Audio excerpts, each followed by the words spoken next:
Viewers, চরম কুয়াশা সারা বাংলাদেশে, কিন্তু প্রচুর পরিমাণের কুয়াশা। এই পরিস্থিতিতে ঢাকার এলিভেটেড এক্সপ্রেসওয়ে যেটি রয়েছে, উড়ন্ত সড়কের অবস্থা কি এবং কি পরিমাণের কুয়াশা রয়েছে এ নিয়ে আপনাদেরকে নিয়ে আজকে আমি বিশেষ ভিডিওটি তৈরি করেছি। সো আশা করছি ঢাকা এলিভেটেড এক্সপ্রেসওয়ে সম্পর্কে জানতে, দেখতে এবং এই কুয়াশাচ্ছন্ন অবস্থায় আসলে কি পরিমাণের গাড়ি আছে এবং এলিভেটেডে আসলে গাড়ি চলাফেরার ক্ষেত্রে কতটা প্রতিবন্ধকতা আছে, সকল তথ্যটি জানতে অবশ্যই আপনাকে পুরো ভিডিওটির সঙ্গে থাকতে হবে। তো ভিউয়ার্স, আমি এই মুহূর্তে যাত্রাটি শুরু করেছি একদম কুড়িল বিশ্ব রোড যেটি রয়েছে, ঢাকা কুড়িল বিশ্ব রোড।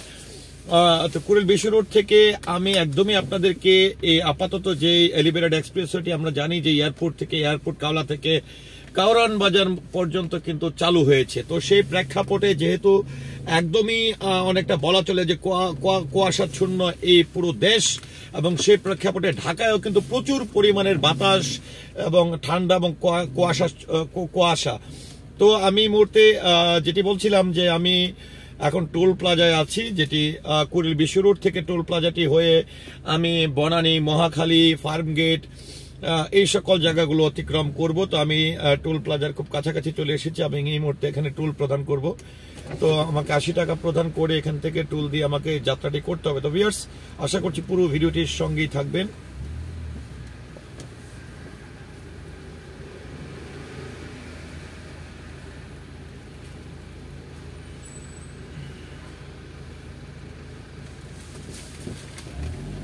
গাড়ির ধরন এক, আমি টুল প্রদান করলাম 80 টাকা এবং দিয়ে আমি কুড়িল বিশ্ব রোড থেকে এই মুহূর্তে উঠে যাচ্ছি সেই এলিভেটেড এক্সপ্রেসওয়ে অর্থাৎ ঢাকার উড়ন্ত সড়কে।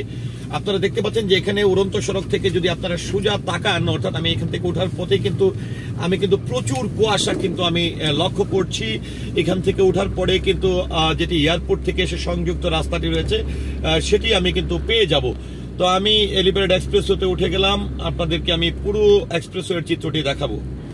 ঘড়ির কাঁটায় যখন আসলে প্রায় রাত 10:30 বাজে, তখন মনে হচ্ছে যে ঢাকা একদম শূন্য ঢাকা হয়ে গেছে। আমার এখান থেকে লক্ষ্য করছি যে নিচের রাস্তাতেও কিন্তু গাড়ি ঘোড়ার সংখ্যা খুবই কম। আর এলিভেটেড এক্সপ্রেসওয়ের এই উড়ন্ত সড়কের যে ল্যাম্পপোস্টগুলো রয়েছে, ল্যাম্পপোস্টগুলো দেখার পরে কিন্তু আপনারা নিশ্চয়ই বুঝতে পারছেন যে ঢাকায় কি পরিমাণের কুয়াশা। তো এখান থেকে 800 মিটার সামনে যাওয়ার পরে কিন্তু বনানীতে নামার রাস্তাটি রয়েছে। আর আমি কিন্তু এই মুহূর্তে যে আর্মি স্টেডিয়াম যেটি রয়েছে বনানীতে, আর্মি স্টেডিয়াম, সেটি ক্রস করছি।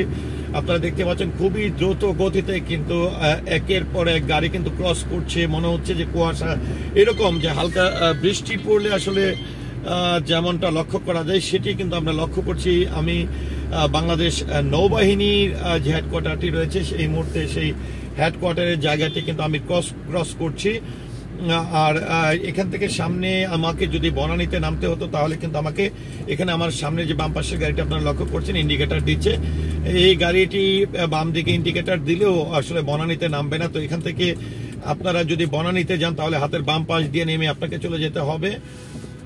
আর তারপরে মহাখালী এখান থেকে 2.6 কিলোমিটার, ফার্মগেট এখান থেকে 4.1 কিলোমিটার, তারপরে এখান থেকে হাতির ঝিল হচ্ছে 5.5 কিলোমিটার।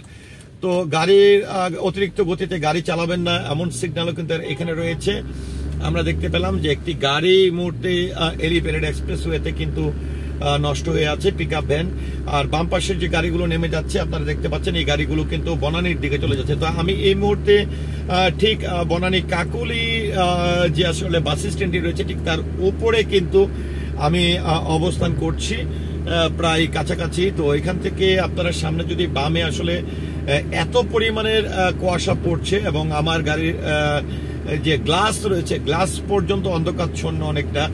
এখান থেকে বাম পাশে যে সাদা হালকা করে লাইটগুলো দেখতে পাচ্ছেন এটি হচ্ছে যে এই বনানী কাকলি থেকে যে সংযুক্ত সড়কটি রয়েছে গুলশান 2-এ যাওয়ার সেটি। তো একদম দেখুন বৃষ্টির ফোঁটার মতন কিন্তু একদম কুয়াশার কিন্তু আমার গাড়ির গ্লাসে এসে পড়ছে। তারপরে কিন্তু আপনাদেরকে দেখানোর চেষ্টা করছে যে আজকের এই পরিস্থিতিতে যখন আসলে সারা দেশেই কিন্তু আমরা খবর পাচ্ছি যে প্রচুর পরিমাণের কুয়াশা এবং যেটি হচ্ছে যে অবশ্যই দুর্ঘটনা এড়াতে আপনারা যারা প্রধান সড়কগুলোতে গাড়ি চালাবেন খুবই সাবধানে গাড়ি চালাবেন। এখান থেকে মহাখালী 1.6 কিলোমিটার, ফার্মগেট 3.4 কিলোমিটার। তো আমি বনানী কাকলির এই বাম পাশে যে ভবনগুলো দেখতে পাচ্ছেন এগুলো বনানী কাকলির যে বিল্ডিং, এবং ঠিক আমার এই রাস্তাটির নিচেই কিন্তু রয়েছে যে রেল লাইনটি। তো দেখুন আপনারা গাড়িগুলো কিন্তু খুবই দ্রুত গতিতে যাচ্ছে গাড়ি, এবং এলিভেটেড এক্সপ্রেসওয়ের যে ল্যাম্পপোস্টগুলো রয়েছে সেগুলো কুয়াশাচ্ছন্ন অন্ধকার অনেকটা, সেই অবস্থাতে কিন্তু আমিও যাচ্ছি। আমি গাড়ির গতিসীমা কিন্তু আসলে নির্ধারণ করা আছে, 60 কিলোমিটার বেগে গাড়ি চলবে। তো সেই প্রেক্ষাপটে অন্যান্য গাড়িগুলো যদিও আসলে এই মিটারগুলো এখনো হয়তো বা সচ্ছল হয়নি, যে কারণে যার যেভাবে ইচ্ছে গাড়ি চালাচ্ছে। এখান থেকে মহাখালী হচ্ছে 800 মিটার, অর্থাৎ এখান থেকে 800 মিটার যাওয়ার পরই হাতের বাম পাশ ধরে যদি আমি নিচে নেমে যাই তাহলে কিন্তু আপনাকে নেমে যেতে হবে মহাখালী বাস টার্মিনালে। তো আমি প্রায় মহাখালী বাস টার্মিনালের প্রায় কাছাকাছি জায়গায় চলে এসেছি। আপনারা দেখতে পাচ্ছেন যে গাড়ির আসলে যে পরিমাণের, আজকে বৃহস্পতিবার, সেই অবস্থাতে আসলে গাড়ির প্রচুর চাপ থাকার কথা, কিন্তু আসলে ওরকম গাড়ির চাপ কিন্তু আমরা দেখছি না। এখানে একটি সাইনবোর্ড আমরা লক্ষ্য করছি বাহির, অর্থাৎ যারা মহাখালীতে নামবে তারা বাম পাশে ইন্ডিকেটর দিয়ে বামে চলে যেতে হবে। এখান থেকে মহাখালীতে যাওয়ার রাস্তা হচ্ছে বাম পাশে। আর আমরা হাতিরঝিল 2.8 কিলোমিটার, এখান থেকে মহাখালীর যে নামার রাস্তাটি, এখান থেকে 2.8 কিলোমিটার হচ্ছে মহাখালীতে হাতিরঝিলের রাস্তা। তারপরেই কিন্তু ফার্মগেটের সংযুক্ত রাস্তা রয়েছে। এখান থেকে ফার্মগেটের দূরত্ব হচ্ছে 1.4 কিলোমিটার। তো আমি সেই সাইনবোর্ডটিও ক্রস করলাম। আপনারা নিশ্চয়ই দেখতে পাচ্ছেন যে হলুদ যে লাইটগুলো জ্বলছে এবং সিগন্যাল, সেগুলোতে কিন্তু বারবার দেখাচ্ছে যে আপনার গাড়ির গতিবেগ থাকতে হবে 60 কিলোমিটার। তো আমরা খুবই দ্রুত গতিতে গাড়িগুলো যেতে দেখছি, এবং গাড়ির আপনারা ল্যাম্প পোস্টগুলো যদি লক্ষ্য করেন তাহলেই বুঝে যাবেন যে আসলে সারা দেশে যেরকমটা আসলে এই কুয়াশাচ্ছন্ন হয়ে পড়েছে, একদমই কিছুই সামনে দেখা যায় না। তাও এলিভেটেডে যেহেতু প্রচুর পর্যাপ্ত পরিমাণে লাইট রয়েছে, তারপরে গাড়ির লাইট রয়েছে, সেই প্রেক্ষাপটে মোটামুটি আসলে চলাফেরা করতে খুব একটা প্রবলেম হচ্ছে না। এখান থেকে ফার্ম গেটে যেতে হলে আপনাকে অবশ্যই বাম পাশে লেনটি ধরে যেতে হবে। আর এখান থেকে ফার্ম গেটের দূরত্ব হচ্ছে 500 মিটার, আর এখান থেকে হাতিরঝিলের দূরত্ব হচ্ছে 1.6 কিলোমিটার। তো আমি আপনাদেরকে দেখাবো যে কোন পাশটি দিয়ে আপনাকে ফার্মগেট যে খামারবাড়ি হয়ে সংসদ ভবনের রাস্তাতে যুক্ত হতে হবে। আর ফার্মগেটে আসলে যারা যাবেন তারা কিন্তু একদমই আপনাকে নামতে হবে খামারবাড়িতে নেমে ইউটার্ন করে আবারও আপনাকে খামারবাড়ি ধরে আবার ফার্মগেট আসতে হবে। আর সরাসরি 27 নম্বরে যেতে হলে আপনারা নেমে একদম সরাসরি চলে যেতে পারবেন। তো এখান থেকে বাম পাশে যদি আমি নেমে যেতাম তাহলে আমি চলে যেতাম কিন্তু একদমই ফার্ম গেটে। তো আমি যেহেতু একদমই শেষ সীমানা হাতিরঝিলে যে নামবো, এখান থেকে হাতিরঝিলের দূরত্ব সাইনবোর্ডটি দেখাচ্ছে যে এখান থেকে 800 মিটার দূরত্ব হচ্ছে হাতিরঝিলের।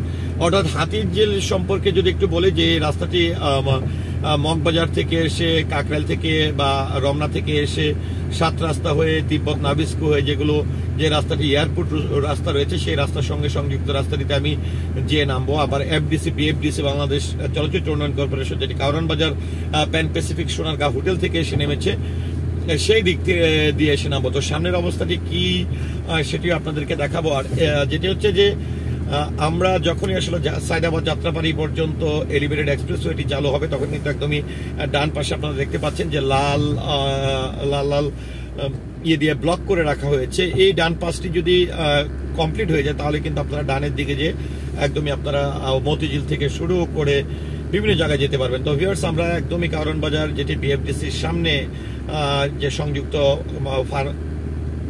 কারওয়ান বাজার হাতিরঝিল কিংবা মগবাজার ফার্মগেট মহাখালী সংযুক্ত রাস্তাটি, সেদিকে কিন্তু আমরা চলে যাচ্ছি এবং আপনাদেরকে দেখাচ্ছি। এখানে এসেও কিন্তু আমরা খুব একটা গাড়ির চাপ দেখছি না, কারণ এই কুয়াশার কারণে প্রচুর পরিমাণে শীত পড়ে থাকা যাওয়ার কারণে কিন্তু গাড়ির সংখ্যা রাস্তাঘাটে আমরা খুবই কম দেখছি।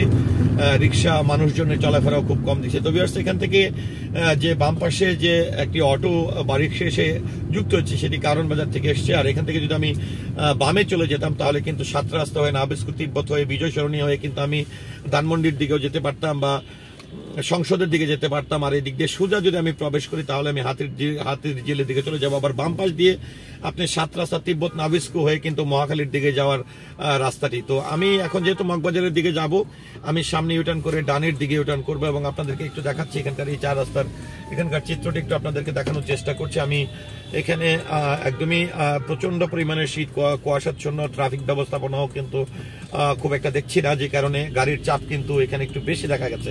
তো ভিউয়ার্স, এই ছিল আসলে একদমই, আমি যদি বলি 9 মিনিটে আমি ফকিরাত একদমই কুড়িল বিশ্ব রোড থেকে এসে আপনাদেরকে নিয়ে সংযুক্ত যে হাতির জেলের রাস্তাটি রয়েছে বিএফডিসি, সেখানে আমি চলে এসেছি। তো ভিডিওটি নিয়ে আপনার মন্তব্যকে আশা করছি কমেন্টের মাধ্যমে জানাবেন।